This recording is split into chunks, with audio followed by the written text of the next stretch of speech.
बहस का आगाज, पार्टी है, बहस जारी करने दे जी। सनाउल्लाह मस्ती खेल साहब।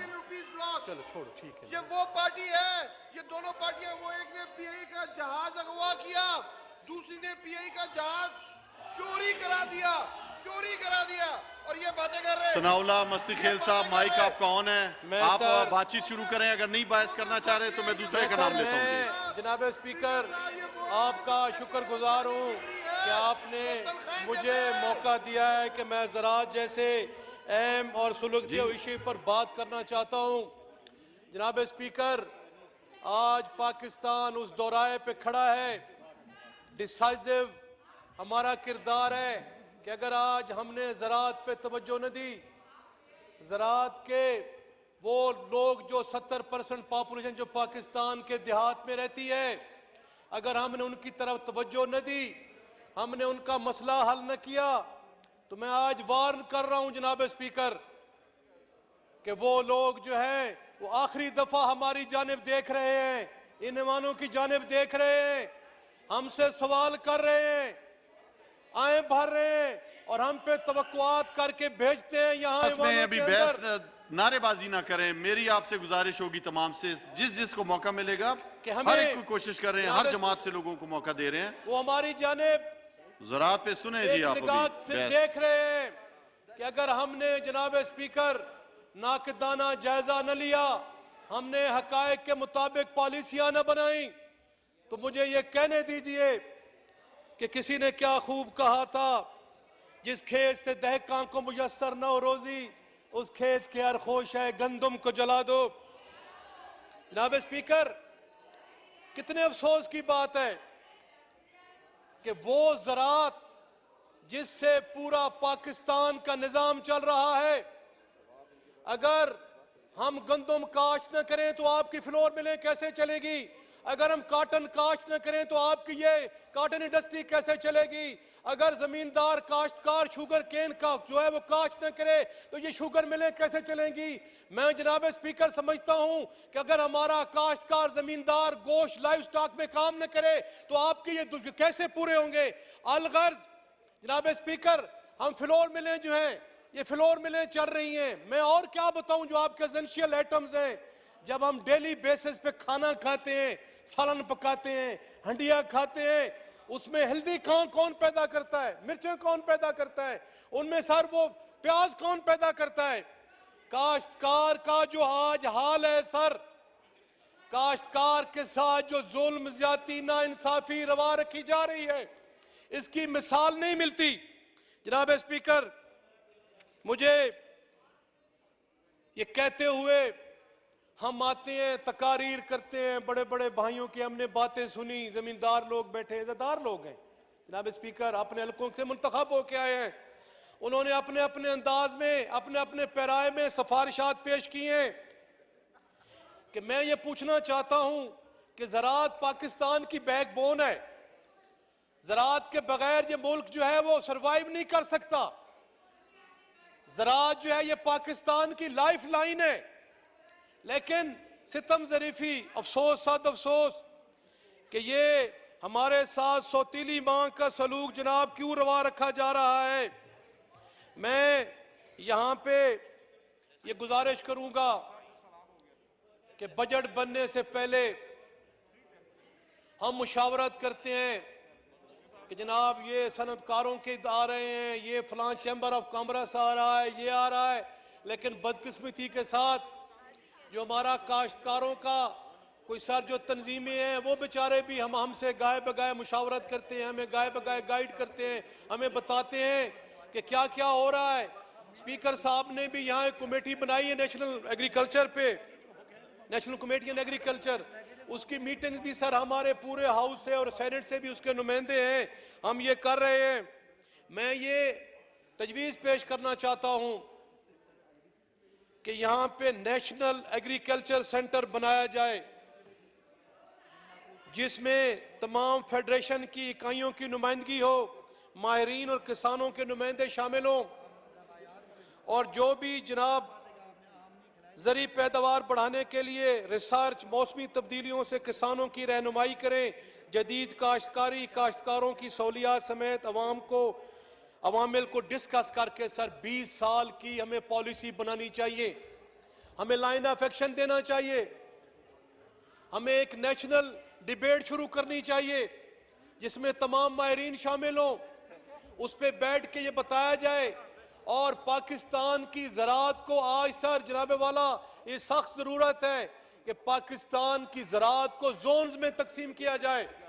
काटन जोन का एरिया है, शुगर केन जोन का एरिया है, इस तरह बरानी जो चने जोन का एरिया है, इस तरह सर जो पोटैटो का एरिया है, हर किसी की हर की अपनी एक अहमियत है, उसके मुताबिक सर। और दूसरा सर जो है, पाकिस्तान के अंदर एक ऐसी वायबल एग्रीकल्चर पॉलिसी होनी चाहिए, जमीनों का डेटा बैंक बनाया जाए, उस पर रिसर्च को सर जो है वो मैं समझता हूं कि वो अहम टूल के तौर पे उसको सामने लाया जाए और ज़राअत को इंडस्ट्री का दर्जा दिया जाए। जब तक हम इसको इंडस्ट्री का दर्जा सर नहीं देंगे तो मैं समझता हूं इसके मसाइल जो हैं वो हल नहीं होंगे। कितनी बदकिस्मती की बात है जनाब स्पीकर कि ज़राअत जो है वो वेंटिलेटर पे है, जिसको हमारा ये सिलसिला चलता आ रहा है। मैं तमाम ब्यूरोक्रेट हमारे भाई हैं, हम में से हैं, वो काबिल लोग हैं, लेकिन कितनी बदकिस्मती की बात है जहां जिनको पोस्टिंग नहीं मिलती उसको ज़राअत में धकेल दिया जाता है और वो पॉलिसियां बनाते हैं जिनको सर ये भी पता नहीं होता कि मार्केट में सब्जी कैसे मिलती है, जिनको ये भी पता नहीं होता कि गंदम की काश्त कैसे होती है। वो हम पे बैठ जाते हैं और हमारी पॉलिसी बनाना शुरू कर देते हैं। जनाबे वाला, हमें हकीकी मानों में जो है ज़राअत पे तवज्जो देने की ज़रूरत है। सर काश्तकार, मेरी बहनें सुन ले तो ज़रा अच्छा बात हो जाएगी, मैं गुजारिश करता हूँ आपसे। मैं जनाबे वाला देखें, शाइस्ता परवेज मलिक साहबा जुमले ना कसें और बात सुनने दें, तकरीर सुनने दें। जी जनाब सर, मैं ये चाहता हूँ कि पहले मैंने अर्ज किया कि जैसी जोनिंग बनाई जाए, उसके बाद सर हमारी सर जो 4 किस्म की लैंड्स हैं, जिसे हम एक पहाड़ी और पोठवार की लैंड कहते हैं, फिर एक नहरी ज़मीन है सर, फिर वो जो हमारे कच्चे का जो इलाका है जो रिवर्स के साथ साथ इलाका होता है उसकी है। चौथी सर जो हमारी ज़मीनें हैं वो अब जिसे बरानी बोलते हैं, सहराई है, थल की ज़मीनें हैं। हर किसी की अपनी केमिस्ट्री है सर, हर किसी की अपनी क्रॉप्स का लेवल है। यहाँ पे हमारे काश्तकार भाई बदकिस्मती से हम इकट्ठे क्यों नहीं हो पाते? कोई बात करता है काटन की, कोई बात करता है शुगर केन की। पूरी जमींदार कल्चर जो है, जो जमींदारों की सर जो पूरी क्या कहते हैं वो कम्युनिटी है, उसकी रिप्रेजेंटेशन नहीं होती। इसलिए जोनिंग की जाए, क्रॉप्स के मुताबिक उनको डील किया जाए। और सर आपको पता है सर कि रॉकेट साइंस तो नहीं है। क्या करते हैं, पहले सबसे पहले जमीन को बनाते हैं। जमीन के बनाने के लिए क्या लवाजमात हैं सर, उनके लिए क्या ज़मीन लेवलिंग होनी चाहिए? क्या हम ज़मींदार को डोजर्स दे रहे हैं, बिला सूद दे रहे हैं, मुफ्त दे रहे हैं ज़मीनें बनाने के लिए सर? उसके बाद सर हमारा क्या पानी जो है हमने लाइनिंग की हुई है खालों की या नहरों की? मुशर्रफ के रजीम में बड़ा अच्छा शुरू किया गया था कि पानी के वेस्टेज को बचाने के लिए लाइनिंग की गई सर, क्या हम वो कर रहे हैं? तीसरा सर हमारे यहाँ बड़ी बदकिस्मती है, मैं साउथ पंजाब से हूँ, हमारे यहाँ दोबारा बंदी होती है सर। बाज जो बेचारे हफ्ता बेसिस पे और माहाना बेसिस पे वहाँ पे वाराबंदी है। जब एक बेचारे काश्तकार की और ख़ासकर टेल वालों की बारी आती है तो उनकी बारी नहीं आती जी, वो पानी जो है ख़त्म हो जाता है जी, वाराबंदी शुरू हो गई है जी। तो उसके लिए सर एक मैं कहता हूँ कि प्रिपरेशन ऑफ लैंड होती है, फिर उनके लिए इनपुट्स होते हैं, फिर सर उनकी फसल जब पकती है हम मार्केट में लेके जाते हैं, फिर उसकी मार्केटिंग का क्वेश्चन है सर। ये देखें गंदम खरीदी गई तकरीबन कोई 41 मिलियन सर टन पंजाब के अंदर, 280 अरब रुपया दिया गया। मैं खराज तहसीन पेश करता हूँ पंजाब की हुकूमत को, उन्होंने अपने काश्तकार से दाना दाना खरीदा है। लेकिन जहां मुझे अफसोस हो रहा है सर, मेरी जायदाद हो, मेरा तरका हो, मेरा फसल हो, और मुझे कोई पुलिस वाला आके और तहसीलदार जो है आके कहे कि आपने कोई बोरी नहीं रखनी, तो मैं समझता हूं ये हम तजलील कभी बर्दाश्त नहीं करेंगे सर। और हमें रोडों पे आना पड़ा, जहां भी एहतजाज करना पड़ा, हम अपनी इज्जत नफ्स पे कंप्रोमाइज बिल्कुल नहीं करेंगे जी, चाहे जो भी सरकार हो। बबांगे दौल कह रहा हूं, खुदा को गवाह नवाब गवाह बनाकर कह रहा हूं सर कि हम अपनी इज्जत नफ्स पे कतन कंप्रोमाइज नहीं करेंगे। और ये जनाब जो पॉलिसीज बनाई गई, ये कैसी पॉलिसीज है? मैं इनको 21 तोपों की सलामी पेश करता हूं कि काश्तकारों जमींदारों को कहा गया कि आप 10-10 बोरी अपने घरों में रखें। हम जमींदार लोग हैं सर, 10 बोरियों से क्या होता है सर? पूरा साल चलाना पड़ता है पूरा। अब देखें सर, हमें इनपुट्स की कितनी जुल्म और जाति की बात है। आपका रूसी ट्रैक्टर जिसे हम अपनी जुबान में बोलते हैं सर, उसकी कीमत 35 लाख रुपया है। जो दूसरा ट्रैक्टर है जी, उसकी 23 लाख रुपये कीमत है। जमींदार के पास उतने पैसे नहीं है जी कि वो जनाब उनको कर सके जी। तो ये जनाबे वाला, फिर उसके बाद जो मैंने कहा मार्केटिंग सर जो है, जिसे हम वैल्यू एडिशन कहते हैं, उसको वैल्यू एडिशन के लिए इदारे बनाए जाएं। वो सर जो है बाहर अगर हमें एक्सपोर्ट करनी पड़े तो ये करनी पड़े। यार ये थोड़ी सी जो टेक्निक्रेट लोग होते हैं, जो सनतकार लोग होते हैं, यार उनकी सनतें हमारे बगैर चल ही नहीं सकती। और शुगर मिल वालों, और टेक्सटाइल मिल वालों, और फ्लोर मिल वालों, और मीट के मिल वालों, और वो दूध के बनाने वालों, वो सब चीज बनाने वालों, जब तक काश्तकार नहीं होगा, काश्तकार खुशहाल नहीं होगा, काश्तकार का कोई पुरसान हाल नहीं होगा, आपकी ये मिलें कैसे चल सकती हैं? ये दो कवानीन क्यों हैं? ये दो पाकिस्तान क्यों हैं? ये हमारे साथ जुल्म ज्यादती क्यों रवा रखी जा रही है? जनाब स्पीकर, इसको फौरी तौर पे खत्म करने की बात है। ज़री तरक्याती बैंक बनाया गया। डॉक्टर जमील निश्तर के रिजीम में हमारे बड़े कहते हैं जी कि ये जो था एक बाप का किरदार अदा कर रहा था ज़री बैंक। सही जी। ज़री बैंक जो है वो किरदार अदा कर रहा था। वो आसान अकसात पे वो लोन देता था सर, ट्रैक्टर्स इनपुट्स की चीजें देता था। उनको उन्होंने कमर्शियल बैंक बना दिया है। एक सनतकार मिल लगाता है, कहता है जी इसकी फैक्ट्री सिक हो गई है जी, अरबों रुपए के माफ कर दिया। काश्तकार का कोई 10,000 माफ करने को तैयार नहीं है। मैं जिस हल्के से बिलोंग करता हूं सर, थल जिला बखर, पिछले 4-5 साल से मियां वाली, बखर, खुशाब, लिया, मुजफ्फरगढ़ और जंग का कुछ इलाका, वहां पे सर बड़ी अच्छी फसल हो रही थी, बड़ी अच्छी बारिशें हुई, वक्त पे हुई। लेकिन जब सर वो हार्वेस्टिंग का सीजन आया तो उस पर ऐसी कोई बीमारी आई, वो हमारे फसल जो है वो बेचारे बिल्कुल तबाह बर्बाद हो गए। जिन गरीब लोगों ने बैंकों से लोन लिया है, कहते हैं जी 2005 में पॉलिसी आई है, उनके लोन माफ नहीं हो सकते। भाई क्यों नहीं माफ हो सकते? हम कानून बनाते हैं, पॉलिसी कौन बनाता है? ये कुरान का लफ्ज नहीं है, शरीयत का लफ्ज नहीं है, ये चेंज नहीं हो सकता। हमें ये चेंज करना पड़ेगा सर। ज़राअत, और सर ये कितनी ज्यादती की बात है। ज़री बैंक जो है वो 18% इंटरेस्ट पे लोन देता है, और कमर्शियल बैंक 23% लोन देता है, और एक नया सर माइक्रो फाइनेंस बैंक जो 35% पे लोन देता है। ये काश्तकार, ये बिलियनर, ये जो बैंकों से लोन लेके 7%, 5% पे बिलियन ऑफ रुपीज लेके ये इंडस्ट्री लगाते हैं, ये बनाते हैं, किसका? बैंकों से। जबकि काश्तकार का सर जितना बड़ी जाती है। मैं ये गुजारिश करूंगा कि फौरी तौर पे ज़री बैंक को कमर्शियल बैंक से निकाल के वो बनाया जाए, और उस पर जो है उसके जो मार्कअप है वो 2 से 3% किया जाए। ये जो 18% है ये बड़ी ज्यादती है, ये काश्तकार गरीब बर्दाश्त नहीं कर सकता। इसी तरह सर लाइनिंग की जाए और खाले पुख्ता किए जाएं, और हंगामी बुनियादों पर सर मैं ये समझता हूँ जो है इसको जब तक लाइनिंग नहीं की जाए, वाटर रेट को बढ़ाएंगे नहीं तो नहीं होगा। दूसरा सर, कौमी निसाब के अंदर जब तक हम ज़राअत का नहीं रखेंगे, ये कौमी निसाब में ज़राअत के टॉपिक को, और ज़राअत नहीं पढ़ाएंगे, जो 70% हमारी जो है वो फूड सिक्योरिटी, जो फूड बास्केट है वो प्रोवाइड कर रही है, तो मैं समझता हूँ कि पाकिस्तान की सालमिया जो है, जो पाकिस्तान की इंटेग्रिटी जो है वो भी दांव पे लग जाएगी।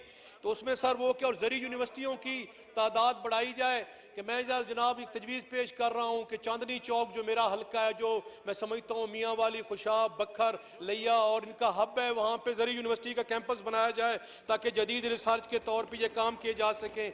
किसान को टेलों तक पानी पहुँचाया जाए, इरीगेशन के सिस्टम को अपग्रेड किया जाए, और एडिबल ऑयल सर, बाहर से हम अपना कीमती ज़रे मुबादला सर खर्च करते हैं, मिडलमैन पैसे बनाता है, एग्रीकल्चर, पेस्टिसाइड्स, फलांसाइड, ये आ रही हैं, वो आ रही हैं, वो पैसा कमा रहा है, वो बना रहा है, हर चीज कर रहा है। और ये पेस्टिसाइड्स वाले, ये एग्रीकल्चर वाले, सॉरी ये खादों वाले, ये खाद कंपनियां, पेस्टिसाइड्स की कंपनियां, शुगर मिल्स माफिया, ये माफिया। सर इनको इतनी खुदा ने तौफीक नहीं थी, अब बिलियन ऑफ रुपीस इस धरती से कमा रहे हो, काश्तकार की वजह से कमा रहे हो, और अल्लाह ने आपको तौफीक नहीं दी कि उन अजला में, उन इलाकों में कोई स्कूल बना दें, कोई अस्पताल बना दें, चाहे जो गरीब काश्तकार है, जो उनकी हेल्थ की फैसिलिटी, उनके बच्चे भी पढ़ सके। ये नहीं कर सके सर, अरबों रुपया कमा रहे हैं। इस तरह सर ये जो मिडल मैन कमाता है, कभी सर फ्लोर मिल्स का इशू आता है, कभी सर शुगर का इशू आता है, कभी कोई इशू आता है। हमें तो सर सुनते आ रहे हैं इश्यूज और इश्यूज हैं जी। जनाबे वाला,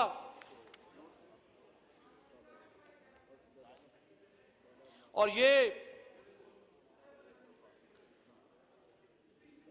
अगर हमने ज़राअत को सर बचाना है, ज़राअत पे हमने तवज्जो जब नहीं दी, तो मैं समझता हूं सर कि ज़राअत में एमरजेंसी नाफिज की जाए फौरी तौर पे। सही जी। ज़राअत पे एमरजेंसी नाफिज की जाए।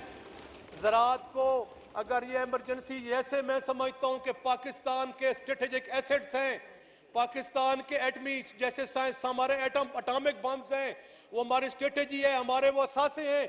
इसी तरह अगर ज़राअत को ये ट्रीट न किया गया, जनाबे वाला, कुछ लोग कहते हैं हमारे पानी बेच दिए गए जी, हमारे अब सर डैम बना रहे हैं, कालाबाग डैम। मैं मेरे सिंध वाले मेरे भाई हैं, मैं एहतराम के साथ, हम ये फेडरेशन है, ये पाकिस्तान है, 4 सूबों का मंबा है, हम कोई ऐसी चीज नहीं कर रहे। लेकिन कालाबाग डैम सर वक्त की जरूरत है, उस पर टेक्निकलिटीज, अगर कोई गलतियां हैं, कोताहियां हैं, उस पर बहस की जाए। कालाबाग डैम पे हमारे इन भाइयों के खदशात को, तहफ़्फ़ुज़ात को दूर किया जाए। और पाकिस्तान में अगर हम बहुत बड़े बड़े इश्यूज पे हम सर देखें, मुस्लिम लीग नून और पीपल्स पार्टी के ख्यालात में फर्क था, एक दूसरे के खिलाफ मुकदमात बनाते रहे, फिर एक नतीजे पे पहुंचे, चार्टर ऑफ डेमोक्रेसी आया, अपनी गलतियों से सबक सीखा। लोग और भी उसके बारे में बात करते हैं, लेकिन एक इशू सर जो है, हम इशू पे बैठ सकते हैं, उनके टेक्निकल इश्यूज हैं, उनके जो इश्यूज हैं उसको हम हल कर सकते हैं। और ज़री बैंक सर जो लोन्स हैं, लोन जो है अगर मुख्तसर करें जी अपनी बात को, काफी लंबी हो गई और लोगों को भी मौका देना है सर। जैसे 10 मिनट का टाइम है, काफी टाइम ले मैं चुके सर हैं। ज़राअत में सर जो जैसे ये लोन देते हैं, अखुवत वाले हमारा भाई, हमारा पाकिस्तान में इदारा चल रहा है, वो बिला सूद कर्जे दे रहे हैं, और उनका सर जो रिकवरी रेट है 99.9% है। इस बुनियाद में ज़री बैंक की सर मेरी ओवरहालिंग की जाए, इनको दुरुस्त किया जाए, और उसके मुताबिक जनाब जो ये पॉलिसीज बनाई जाएं जी। सही जी, शुक्रिया। और ज़री पैकेज सर, पैकेजेस दिए जाएं सर। वो आपने बता दिया सर, है, मैं सर दोबारा एंड रिपीट कर रहे हैं सर, आप मैं एंड सारी कर रहा हूँ सर, मैं हो चुकी हैं जी। बहुत शुक्रिया जी, सर। बहुत इतना शुक्रिया। पानी है, स्टोरेज ऑफ वाटर सर जो है हमारा सिंध, चूंकि मेरे हल्के से सर, मेरे गांव के साथ मेरे तहसील हेडक्वार्टर से टकरा के दरियाए सिंध जाता है सर, इतना पानी ज़ाया होता है। हमने फ्लड में काम किया है सर, फ्लड में जाते हैं, नुकसानात होते हैं। अगर स्टोरेज, वाटर स्टोरेज बनाए जाएं तो पानी का ज़िया भी नहीं होगा। और लाइफ स्टॉक है, फॉरेस्ट्री है, फिशरीज है, इस पे तवज्जो देने की ज़रूरत है। तो मैं जनाब, मुझे यकीन है कि सरकार खान साहब ने जो मिनिस्टर बनाया से फ़खर इमाम, वो बड़ा जहांदीदा सर आदमी है, वो समझता है मीशत इसको, ज़राअत को, और हमें उन पे बड़ी तवक्कुआत है। बहुत मेहरबानी, बहुत शुक्रिया जी जनाब।